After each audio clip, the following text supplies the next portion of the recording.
Halo semua, balik lagi sama aku Faira Rahadatul Aisy dari kelas IKA 24A dengan NIM 2402111016.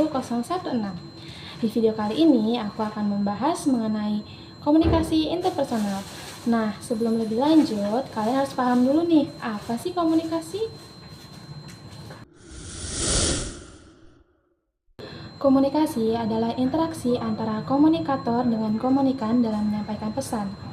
Hakikatnya, komunikasi sudah melekat dalam kehidupan manusia. Mulai dari manusia bangun tidur sampai manusia tertidur kembali, pasti manusia itu melakukan komunikasi, baik itu secara verbal maupun nonverbal.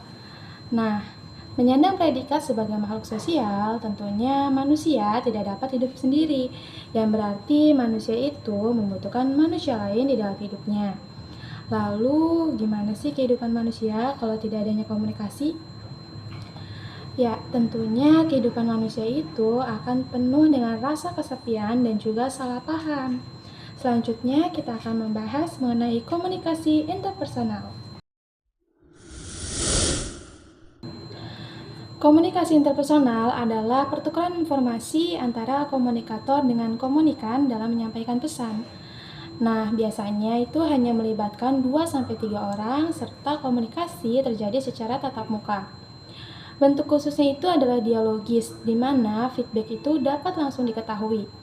Jadi, komunikator itu dapat mengetahui nih apakah komunikasinya itu berjalan dengan efektif atau tidak. Nah, semisal komunikator merasa komunikasinya itu tidak berjalan dengan efektif, maka komunikator akan terbuka terhadap pertanyaan-pertanyaan dari komunikan.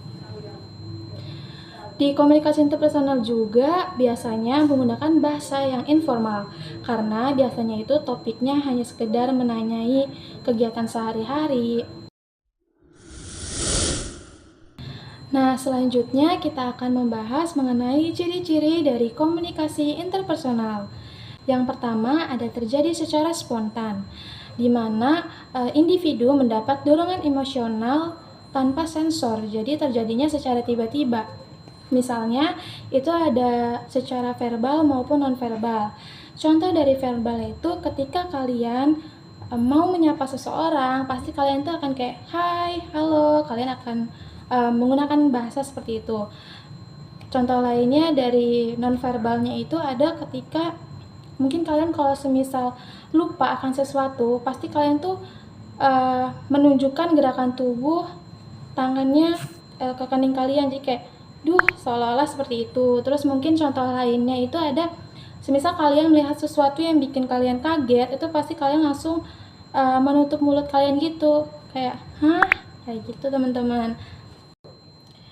Yang kedua, itu ada tujuan yang tidak jelas. Jadi, di dalam komunikasi interpersonal, tujuannya itu tidak melulu spesifik, melainkan lebih ke spontan dan juga fleksibel. Interaksinya mengikuti atau menyesuaikan oleh individu-individu yang terlibat. Lalu yang ketiga, ada terjadi secara kebetulan, di mana antar individu itu tidak saling mengetahui identitasnya secara detail. Jadi komunikasinya itu terjadi secara alami tanpa adanya struktural yang formal. Lalu ciri yang keempat itu ada bentuk akibat.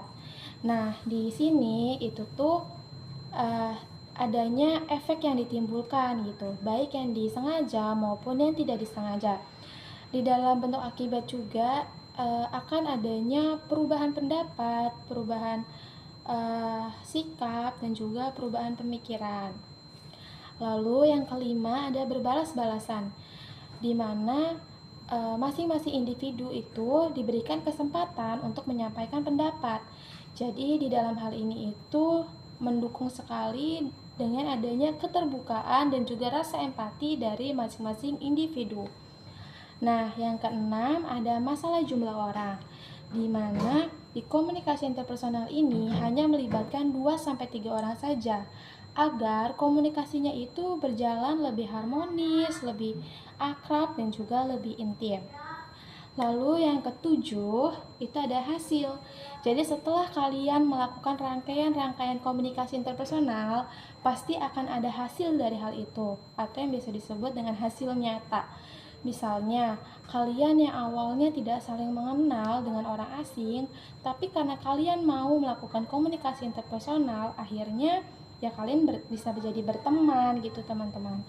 Nah, yang terakhir, yang kedelapan, itu ada pesan lambang bermakna. Di mana pesan lambang bermakna ini menjadi media komunikasi interpersonal agar individu-individu yang terlibat ini itu saling memahami pesan yang dimaksud dan juga pesan tersebut tuh lebih bermakna. Nah, pesannya itu berupa verbal maupun nonverbal. Nah, jadi itu dia sedikit pembahasan mengenai komunikasi interpersonal. Semoga teman-teman semua dapat memahaminya ya. Sampai jumpa di lain kesempatan. Wassalamualaikum warahmatullahi wabarakatuh.